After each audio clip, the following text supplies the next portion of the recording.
Well, hello, Texas. How are you doing right now? We've had another mass shooting here in the state, this time in Allen, Texas, just north of Dallas at the Allen Premium Outlets. 8 people murdered there by a gunman who just pulled up and started randomly shooting some days ago. Yeah, people see this and they think, well, gosh, how can I protect myself? I don't think you can. I mean, here's a little trivia about Whiteley. I'm a concealed handgun license holder.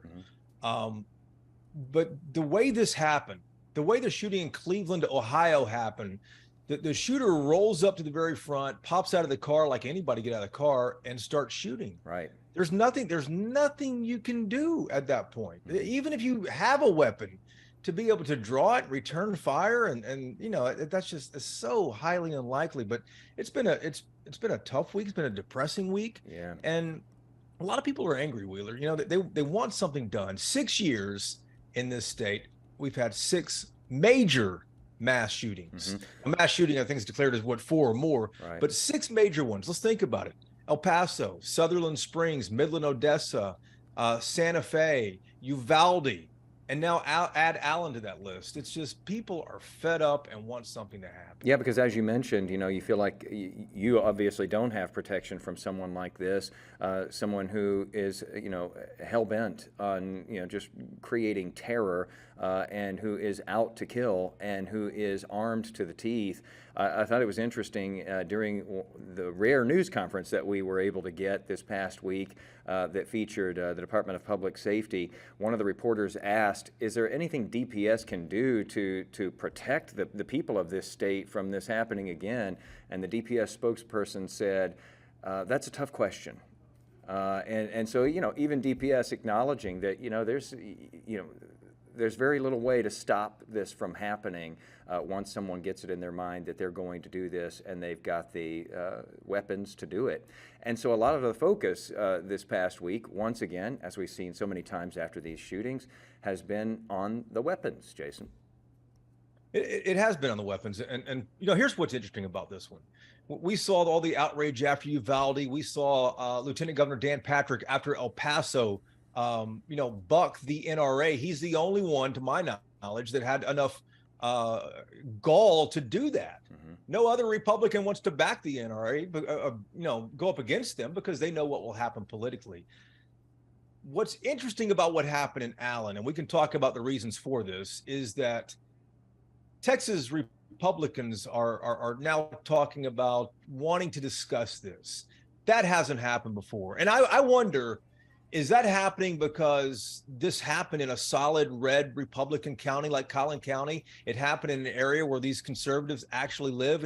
It showed up in their backyard. Is that the reason this is happening? Either way, I don't think it matters. Either way, I think Texans, I think Americans, I think people in Collin County want something done about it. We have seen at least 4 conservative Republicans right now in the Texas House of Representatives say that it's time to start talking about this. That's what's so fascinating about this one. And that's why we wanted, really to put this podcast together. Yeah. But before we get into that, let's kind of set the scene for you about what all happened last week with one of our journalists who was working on Saturday. She was one of the Sunday first people and Monday. Yeah, she was one of the first people to go on the air after this happened on Saturday, and then she continued that coverage all the way through the weekend, very heavy coverage, and then immediately at the beginning of the week headed to Austin and got what she describes as an absolute shock there at the Capitol. Her name is Teresa Woodard. We've had her on the podcast several times. She is always really good at distilling information and emotion and laying out exactly what has taken place. And so we debriefed her on what has been just a really tough week for a lot of people here in Texas. Teresa, first of all, thanks for being on with us today. I know this has been a really draining week, and I know that you were a part of this coverage from Allen, from the day it happened all the way through the weekend, and then you went down to Austin first thing on Monday, and you've continued forward with the story, and you just got back. So, I mean, you're fresh off the road here. if you Yeah. can, first of all, just, tell me where your head is at right now after, all of this. This is heavy, heavy stuff, especially here in North Texas. You can just feel it. But then also to be following that up in Austin, where we've seen some interesting things this week as well on this front. Yeah. Well, you're right. Exhausting is one word. It's just been so difficult. And, I happened to be at work on Saturday afternoon when we first got word. Literally, I took a phone call that said there's a shooting in Allen.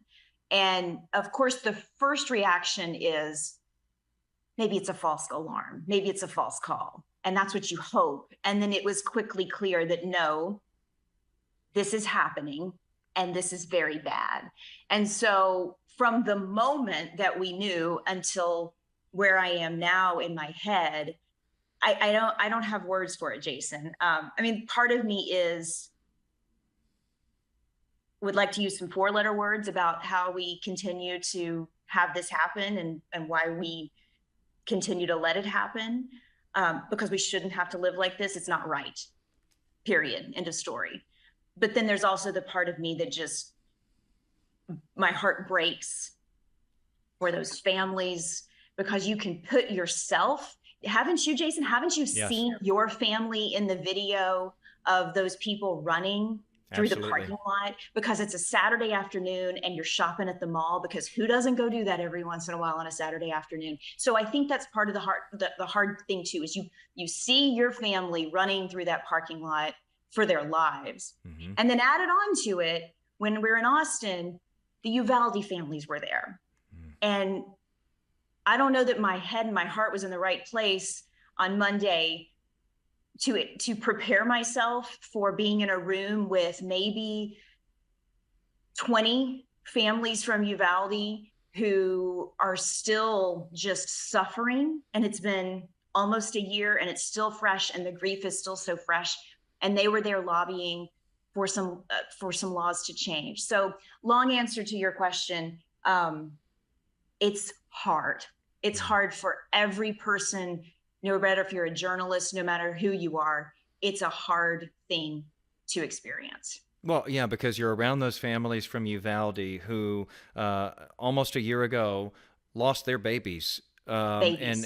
And they have been, and they were babies. These were elementary kids, 19 of them, as well as 2 teachers at that Uvalde school.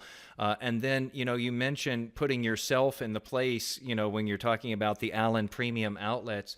And that's the thing with these mass shootings, especially when they're close to home. Because then you can go, wow, I've been there. Right. I might have been there on any given weekend. I might have gone to eat there. We might have gone to return something there or pick up something there. And that could have just as easily been me laying on that pavement at the end of that afternoon as it was any of those other people. It does make it personal. And here's where I want to get into what's going on in Austin, because before we get into all the machinations of everything that's been going on there in the Capitol, you caught up with one of the legislators there. He's from District 61. He is a Republican. His name is Frederick Frazier. His district encompasses the Allen premium outlets, if I'm correct. I think it's just outside of his district. He borders it very closely. Yeah. Okay, so it's very close though. Very close. The two of us are talking about what if I had been there? I could have been there. That could have been my family there. He had a similar feeling there, and it may be that is the sort of thing that starts to move the needle when we start talking about the possibility of legislation. Let's listen first to your discussion that you had with him about how this hits close to home, and then we'll pick it up on the other side. My family was there 1 hour prior to this, shopping. My wife, my 2 children were right there. And so when you think about that and put your own self in perspective, that could have been my family there. But luckily they were gone. But these other families tragically are not going to ever be here again. And you've got a little boy that's 6. When he finally comes to, he's not going to ever see his family again. and for no reason other than this maniac and pure evil that exists in this world. And you have a lot of folks that are just like, well, it's just evil. It is just evil. But you know what? Law enforcement's there. Law enforcement needs to know what to do with this and how to track it and how to figure out how to stop it. And we're not getting some of those answers. And here we are, lawmakers, and what are we doing about it? And that's the big question that I ask myself every single day. What are we doing about it? And I've got to figure this out, because I have a feeling a lot of folks just say, well, this is just part of life. You're right, and it shouldn't be. It shouldn't be. You mentioned weapons. Is there a softening in your heart, a softening among any of your Republican colleagues to maybe consider some measures that would tighten gun laws in Texas? I think you're seeing it. I think you're seeing that balance come back to where you're like, what do we need to do to figure out if the wrong people are getting a hold of these weapons? And how are they getting these weapons? Are we making it too easy for them to get these weapons? Or why is that one particular weapon the choice every single time? And that's something we have to take the hard look at. And we have to use that hard look needs to come from the 2A grassroots. It has to come from NRA. That sit down has to happen. How do we fix this, or is there a fix? I think there is. I think there's somewhere in the middle there. You saw 2 Republicans come out yesterday, and you look on their social media, and they're just completely attacked. And you know they're doing it from their heart. They're not doing it because they hate guns.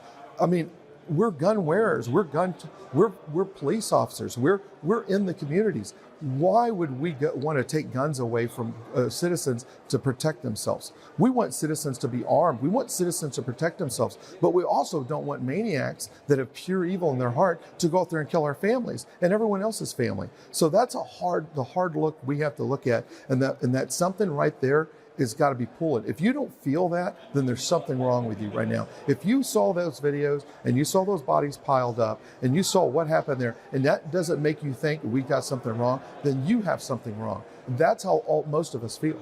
So you're willing to consider some measures? I absolutely am, and we have to sit down and have these conversations. Okay, so again, that's Representative Frederick Frazier in the Texas legislature, a Republican, by anyone's standards, not a squishy, soft, maybe Republican. He's not a I don't moderate. think anybody can, I don't think anybody can accuse him of being a rhino there, Teresa. Oh, but they are now. They are now. Okay, now. Since that news was posted on Twitter, and since his story has been on WFAA, they are accusing it of being a rhino. Okay, so that is the landscape these days, isn't it? And so here we have this lawmaker who's saying, I think it is something we absolutely need to sit down and talk about, think about, have a conversation about. Obviously, Democrats would prefer something far more advanced than that. But, when you start talking about the GOP in Texas, that right there, what you were talking to him about, that's an earthquake that was happening. That was a political earthquake in Texas politics. I did not expect Representative Frazier to answer those questions that way at all. And just a little context, we bumped into him in the hallway. And you and I probably both remember when Frederick Frazier was with Dallas Police Association, because he is a career police officer, and we used to have dealings with him from that perspective. And so we recognized each other, kind of waved, and I just called him over and said, I don't know if you would like to talk about what happened in Allen, but I know you're from Collin County. And he said, absolutely, let's do it. So that's how that conversation began. And you may hear me in some of those questions sound a little measured, because I was trying to understand and make sure that I was getting his words right, that I was hearing exactly what he was saying, because I was shocked.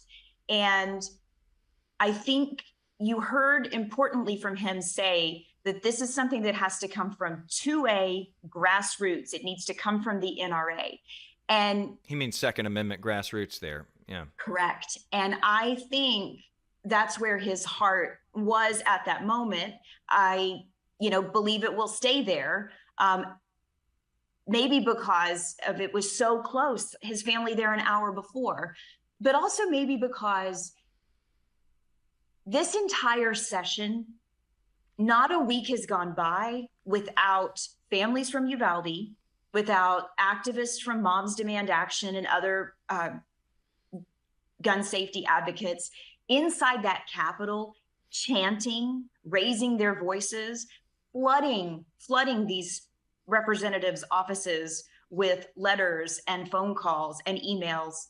So, you know, it's a testament to raising your voice. And maybe that, combined with seeing it so close to home, has affected people in a different way.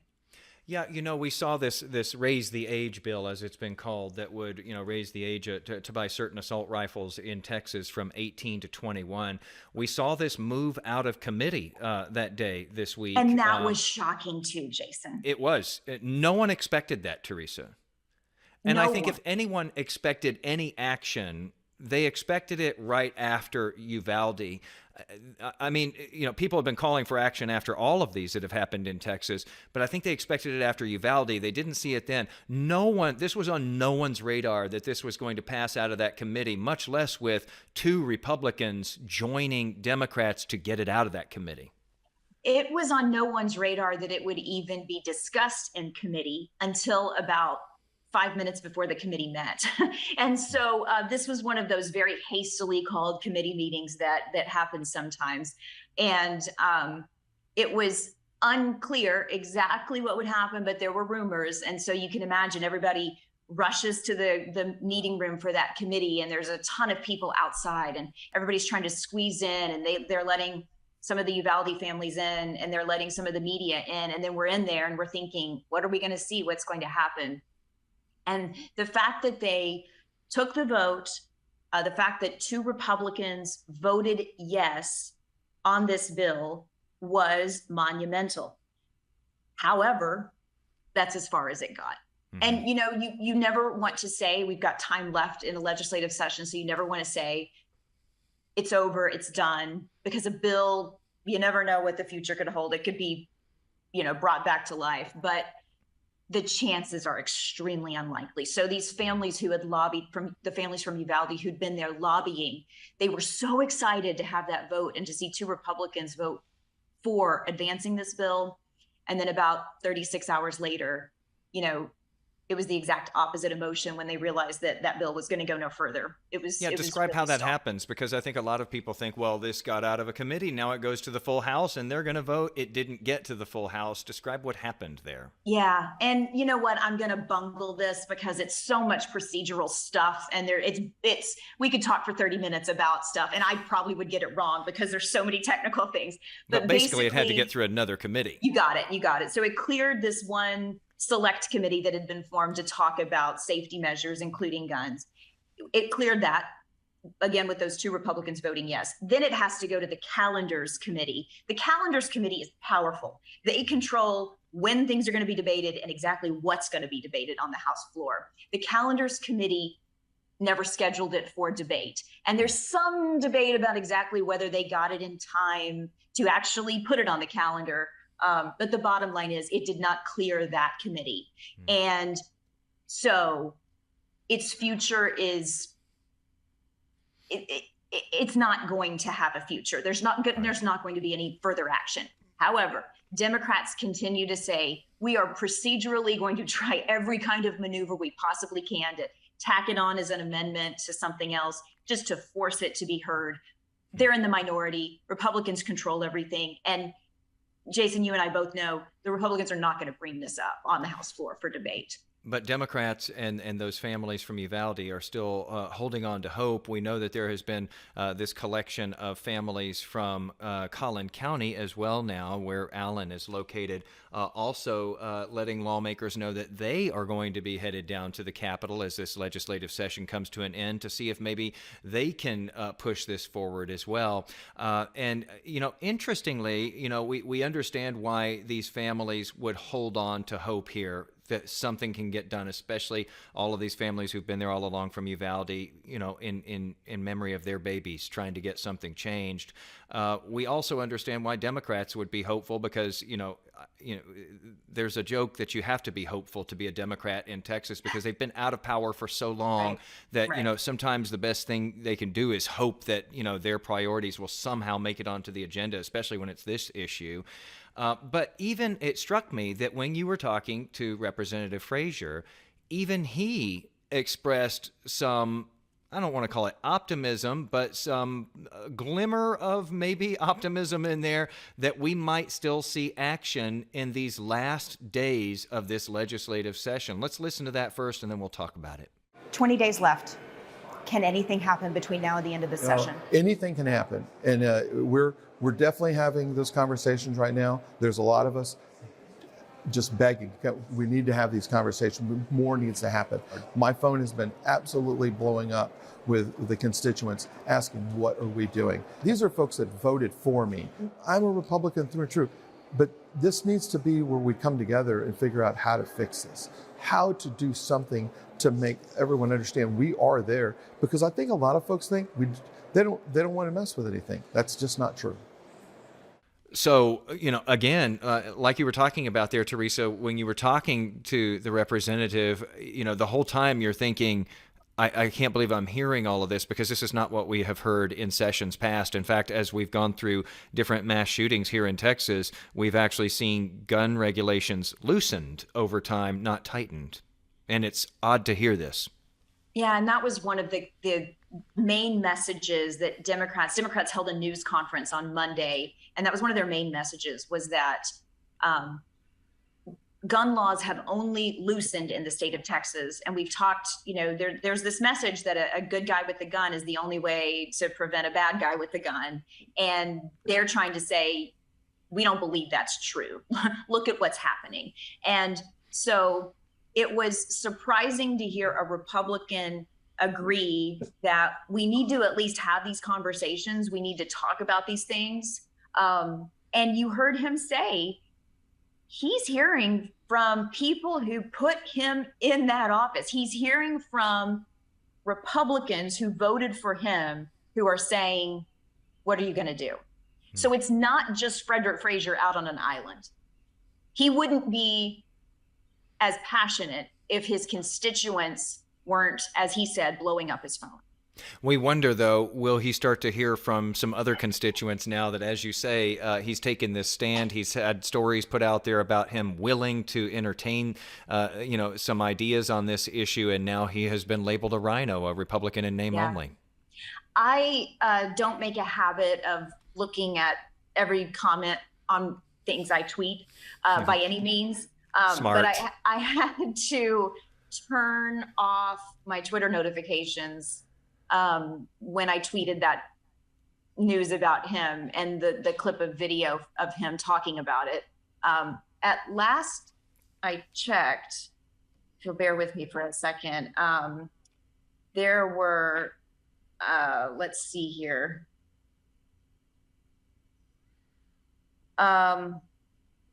55,000 views of that video. So, wow. Why did you turn the notifications? Why did you turn them off? Yeah, why did you turn them off? Was it what people were saying, or just the sheer number of them that just kept pinging in?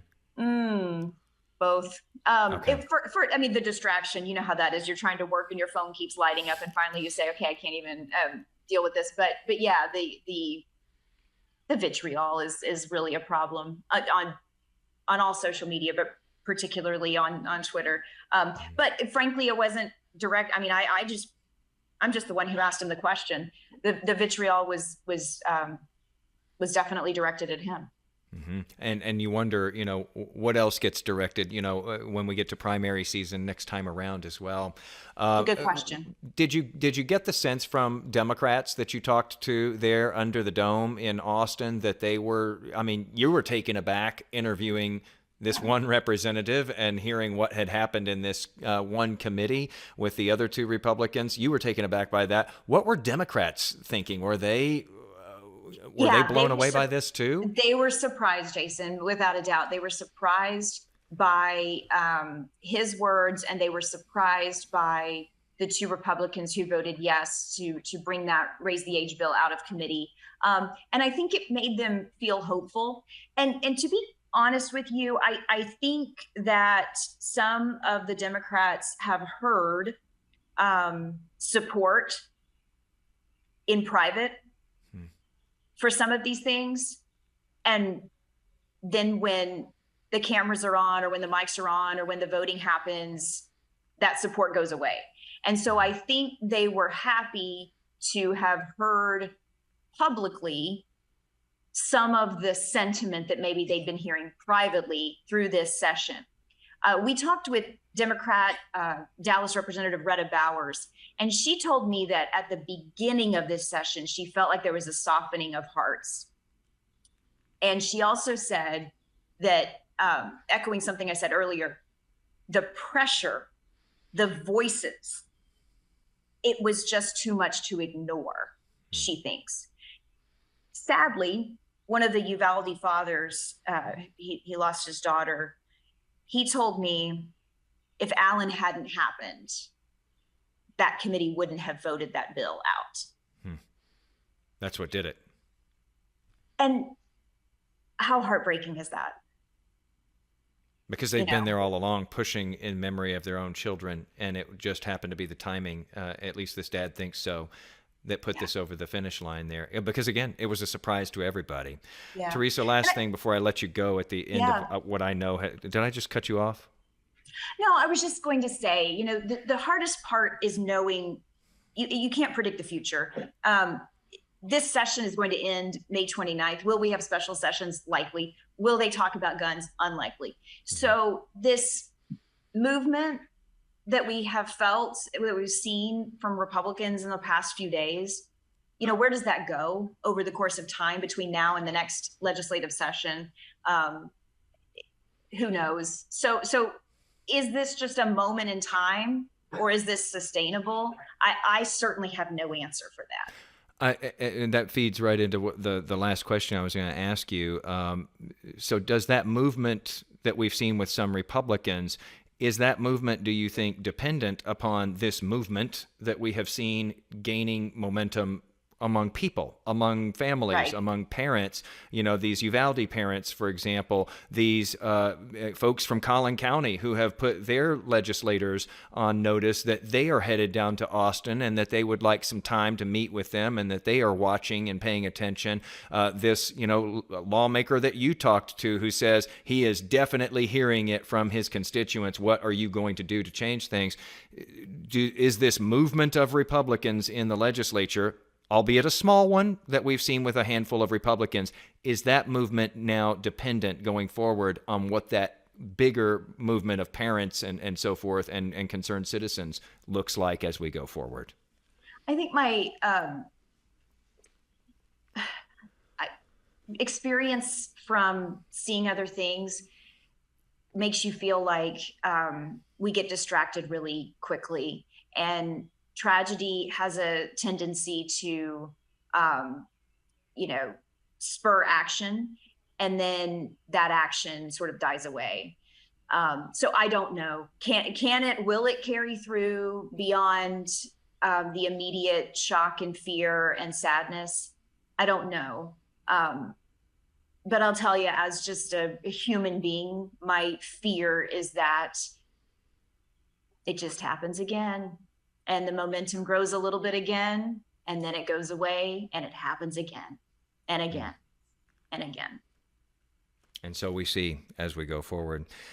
Teresa Woodard, some very solid journalism this week in a week that it has not been easy to do it. These are the hardest sorts of days, especially when you can picture yourself, your own family in these situations. Yeah, and you know what, Jason, one more thing I wanted to point out that really threw me for a loop this week. I found out that shooter went to the same high school that I did. The suspected shooter from Allen went to my high school in Dallas. I'm clearly much older than him, so we never crossed paths. But just knowing we roamed the same halls, that just added a layer of disbelief and anger and grief. And it draws it that much closer to home.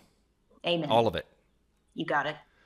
Well, I know it has been a very, very long week, and you are due for a couple of days off now. And I just wanted to thank you for taking the time with us here on the podcast to tell us what you've been coming across, because it's been extraordinary in many ways over this past week. Thank you, Jason. I appreciate it. Thanks for having me. And I'm sorry if I'm a little bit scatterbrained. It has been a long week. So I hope that people can give me a little grace if I'm not so articulate. I think you're right on point as usual. Get some time off, get some rest, Teresa. Thank you for doing this with us. Thanks. So, Jason, she made an interesting point there at the end, Teresa Woodard did, saying, basically that, yeah, we see this momentum. We see all of these people who are pushing for change at the Texas legislature. We see some very unusual movement within the legislature. But, Teresa accurately points out that a lot of times we'll see a fervor build after something like this, and then there's sort of the waiting game. If people don't want change, they just, wait out the clock, and sure enough, society moves on to the next issue of the day. And so she says, she could very easily see that happening this time around, because we only have limited days left in this legislative session. Yeah, as this podcast comes out, we have a little more than 2 weeks. We have 15 days left in the session. I'm not sure what they could realistically get done in 15 days that would address the Allen shooting.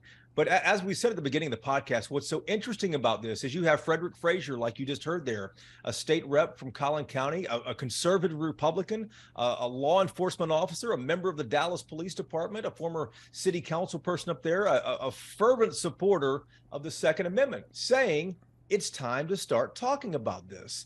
Our next guest is State Representative Jeff Leach. He's a chairman of a committee in the Texas House of Representatives. He represents this area.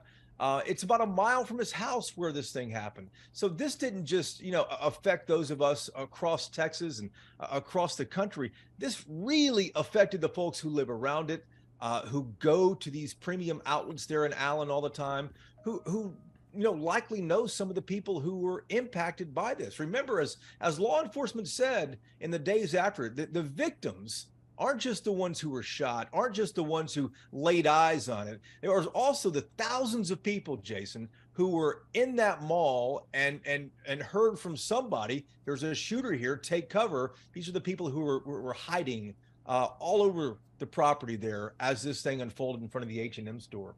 But let's get back to Jeff Leach for a moment.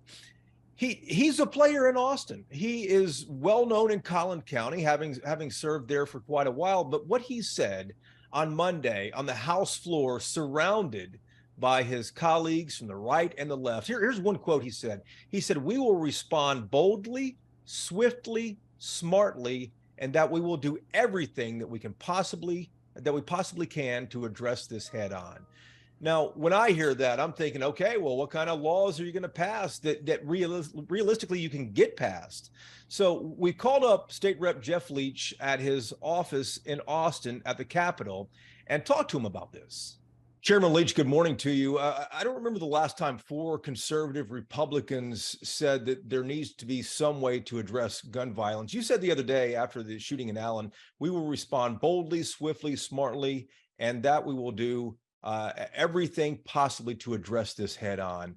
What should Texans expect?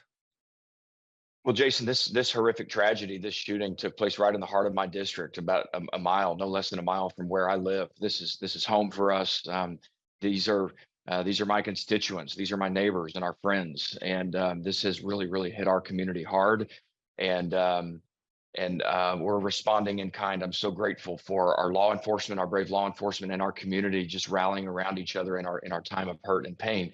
Here at the Capitol, from a legislative perspective, as I've always been, am open to any and all solutions that, yes, protect our Second Amendment rights, which is very important and we're committed to, but also smartly and with common sense and boldly can work to prevent these tragedies in the future. As I said on the House floor, Jason, the other day, one thing I do know is this is happening way too much, and it does not have to be this way. It doesn't. We shouldn't accept it. We should come together, get around a table, lock arms, and figure out how we can prevent these tragedies from happening in our hometowns in the future. Mr. Chairman, that's different than what we've heard before from you, from Representative Frederick Frazier, from others who have not said this stuff before. Do you expect there is any support at all, though, from leadership to actually have a conversation about this? Well, to have a conversation, absolutely. Look, if there's any policymaker at any level of government on any issue that is unwilling to have a conversation, that's unwilling to engage on very difficult issues, that's unwilling to sit around the table and to deliberate on difficult issues, even when we disagree, then we've got a fundamental problem with our political discourse. I think this is one of those issues where we've gotten so used to retreating to our political corners and reading political talking points and becoming so entrenched in what we believe that we're unwilling to even communicate or meet. Now, look, I'm a firm Second Amendment supporter. I am not going to waver from that nor apologize from it. But are there things that we can do and policies that we can advance here at the state capitol that can protect our citizens and prevent this from happening again? Yes. And I'm open to those things and eager to be a part of those discussions. What are some of those things? Well, of course, we are committed to supporting our law enforcement and to protecting our Second Amendment rights. I have a God-given right to protect myself and my family. I'm not going to apologize for that. I'm not going to retreat from it. That's not a right that's given by government. It's a right that's protected by government. So yes, we're committed to that.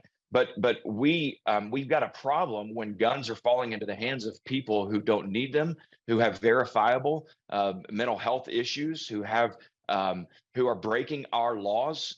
Look, right now, we have a lot of laws on the books across this country, including the state of Texas, that are meant to prevent these tragedies, that are meant to prevent guns from falling in the hands of people who don't need them. And those laws are not being enforced. And so before we consider new laws, I want to make sure that the laws we have are being enforced. And then we can consider what additional holes that we need to fill in the system. All of those things are on the table as we go forward here at the state capitol. Do you expect anything legislatively to come from the Allen shooting? I do. I think that you're going to see what you've seen in the past. Unfortunately, this has happened way too many times in the past, but you're going to see not only conversations, but you're going to see real action that's laser targeted, not just to make ourselves feel good, not just to quote, do something, but to do the right thing when it comes from a policy perspective. And I've got a bill on the House floor. It was actually passed out of the Senate 31-0. It was the first bill the Senate passed this session that's meant to address mental health issues and making sure our database at the state and federal level are linked and they're keeping guns out of the hands of people who don't need them. I have that bill in the House. I expect to pass that bill here in the next week to 10 days. That bill will go a long way. It's just one step of many that we should consider here to go a long way to keeping guns out of the hands of people who wish to do harm, who want to break our laws, who want to inflict mass violence. That's one solution of many, and I'm proud to be down here leading the charge on it. The Allen shooter, as you know, didn't have a record, didn't have any mental health issues. This wouldn't have stopped that person.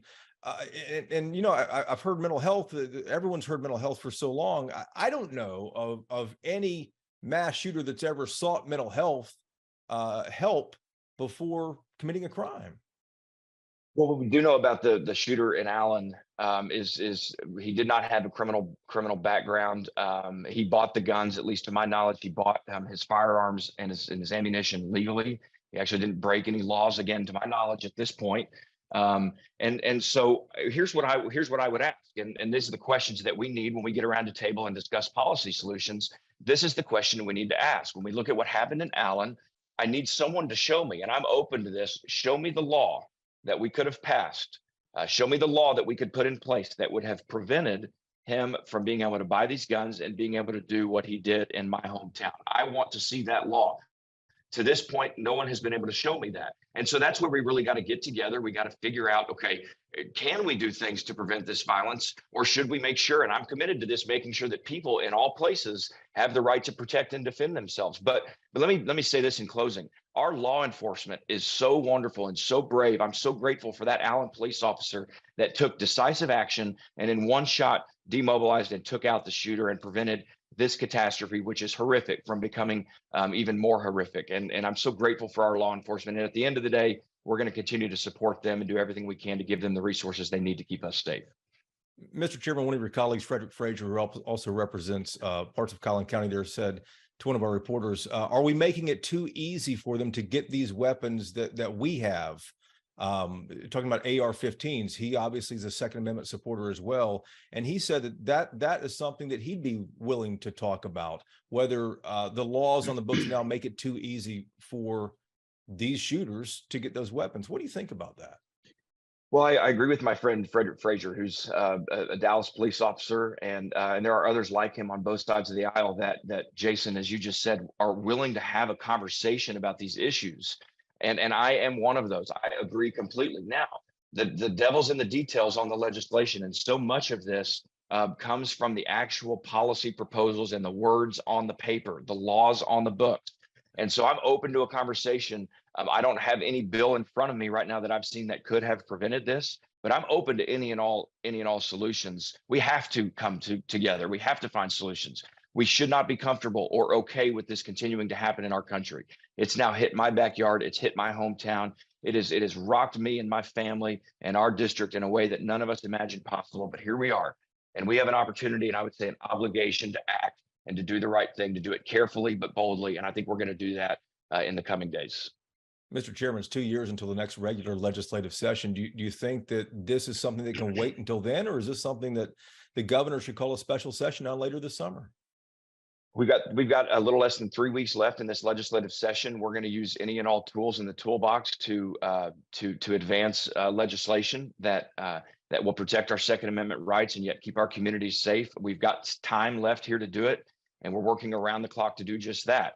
When it comes to whether a special session should be called on this or any other issue, I know our governor well enough to know that he's going to be careful in doing so, that if and when a special session needs to be called, he'll do so. But make no mistake, this is an emergency for our state. This is an emergency for every state, and we ought to treat it as such. And we ought to do everything we can using every tool in the toolbox and convening when necessary, when appropriate, and when right to keep this from happening again. What could happen in the next 3 weeks before the legislature adjourns? Well, I hope the bill that I mentioned earlier, the bill that I'm carrying in the House for Senator Joan Huffman, the first bill that passed the Senate unanimously, I'm hopeful that I could get that bill to the floor. It's a good, meaningful bill that needs to pass and needs to get to the governor's desk. So that's one. There's other things that we've still got in front of us, specifically related to school safety, investing in our schools, hardening our schools, getting the resources and personnel in our schools to keep our children safe. There's a number of legislative proposals that I think will make it to the governor's desk to make our communities and our streets and our schools more safe. When it comes to this specific shooting and firearms laws and Second Amendment protections, I don't know yet, but we're working around the clock to consider and ultimately, hopefully, vote on those solutions. So that's State Rep Jeff Leach there. He's a Republican who represents Allen. He lives very close to where this happened, about a mile away, as you heard. You know, I've talked to a lot of Republicans after this, and one real close Republican source texted me after some of our coverage of it this week. And he said, you know, there is zero chance, he said, zero chance of anything passing that would restrict gun rights in this state. And I said, well, how about, you know, these 4 Republicans and the members of the House who are saying that it's time to talk? And this Republican source of mine, who I'm not going to name him, it doesn't matter, because I think he represents a lot of people who aren't talking. But the Republican source of mine said, this is emotion talking. Anybody who tries to pass anything that would restrict the Second Amendment in Texas is only inviting a primary opponent next year. Mm-hmm. That makes me wonder, Jason, you've been around as long as I have. I've been around 4 days longer than you, actually. But it makes me wonder that, you know, like you said in the beginning, business as usual, man. And I want to think that Frederick Frazier and Jeff Leach and others might do something on this. I don't know whether they convince others to go along with them. Well, I think there's going to be a lot of fear because of what you just said there, the P word, primary, and you know, even some of those who've taken a stand haven't necessarily, some of those Republicans who've recently taken a stand haven't necessarily been running to the microphone to talk about what they have done, even though it is significant and you could even say somewhat historic here in Texas. They have genuine worries about what happens the next go-round, which, you know, you put this out to the voters of this state and the non-voters of this state, because we keep seeing these polls that are put out over and over again. We just got one earlier this month from the University of Texas that says the overwhelming majority of Texans want gun control measures, not, you know, necessarily, you know, I mean, there's a whole gamut of measures that can pass, but the majority of them want some forms of gun control, and that includes among Republicans.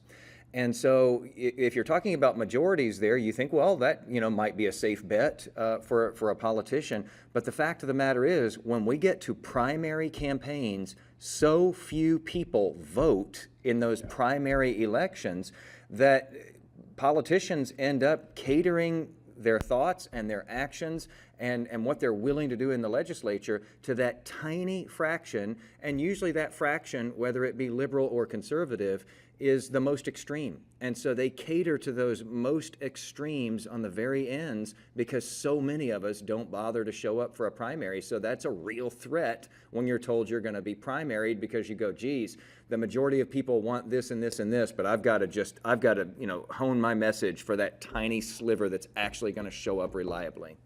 That's the playbook for elected officials anywhere in the country, Republican or Democrat. They have to go to the extremes and then try to come back to the center. Unless they have ranked choice voting. True. That's another podcast, though. Yeah. Over the past week, we've seen a lot of people in Austin. We've seen people standing in the rotunda of the state capitol there. We've seen them, face to face with some lawmakers demanding change, asking how many more mass shootings do we have to happen? How many more people have to be slaughtered while they worship in church, while they attend school in a classroom, while they go shopping with their families in El Paso and in Allen? How many more of these have to happen before something is done? And I wrote a little article that I got some feedback on the other day about Governor Abbott just wanting to move on from this. The shooting happened at 3:30 on Saturday afternoon. The governor immediately sent out a statement offering his condolences. On Sunday, the governor flew to Allen to be part of a church service at Cottonwood Creek Church. On Monday morning at 7 a.m., the governor was back to the familiar topics he likes to discuss, which is border security. He appeared on Fox News for a border security live shot about him sending more National Guardsmen to the border for that. A few hours later on Monday afternoon at 3:30 in the afternoon, he flew down to Corpus Christi for a groundbreaking of a new Tesla facility with Elon Musk. I'm not saying the governor doesn't care about this. I'm not saying lawmakers don't care about this. And it doesn't matter whether an R or D is behind their name. The last line of what I wrote, I think, is should have been the headline, looking back at it now. And that's the inability to protect public safety in this state is a failure of leadership, period. Figure it out, guys. Figure it out. It's come home now to solid red Collin County, and it's not going to stop. It's not going to stop. It's sad to say that, but 6 major mass shootings in 6 years. These things happen at least once a year, and it's going to happen again unless something happens. I know I'll hear from some of you guys and you'll say, but there's no way to stop evil. You're right. There is no way to stop evil. And you're right. They could use a baseball bat. They could use a car, or they could use a knife or anything else. They could. But that's not what they've been using. That's not what they've been using. Here's a chance to address that. Let's see if they actually do, Wheeler. Well, I liken it to other problems. I mean, you talk about, you mentioned the border. The governor likes to focus a lot on the border. He's done a lot at the border as well. He's committed a lot of resources. With that problem, you don't necessarily only focus in on one tactic. They've done a lot of things, and let's say for opioids, we try to get people into treatment. We try to help them. We try to reform the court system where they can get help instead of just locking them up and then they continue on with the problem.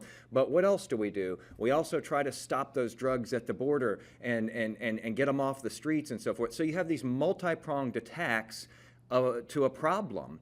Well, when it comes to this problem, what the governor usually goes back to is we're going to fund mental health. We're not going to talk about, guns and this and that and the other. We're only going to focus on this one thing.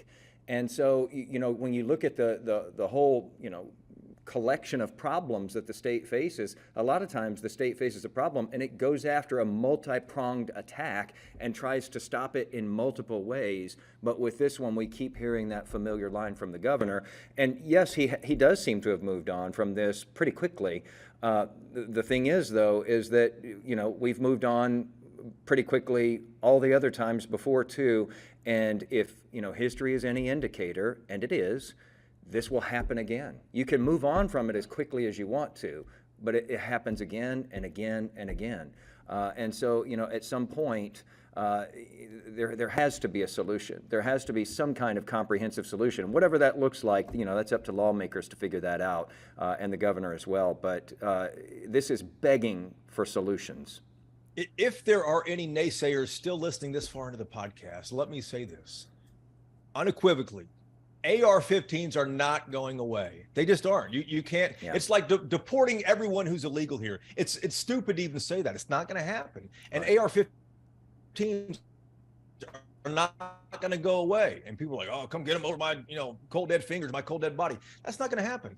But I think for the first time, you have people like Frederick Frazier saying, listen, they're using the guns that we like. We should be able to think of a way to prevent them from doing that. I don't know what the answer is. I didn't run for public office. I'm not asking to have that responsibility, but it is encouraging to see Republicans consider this for the first time.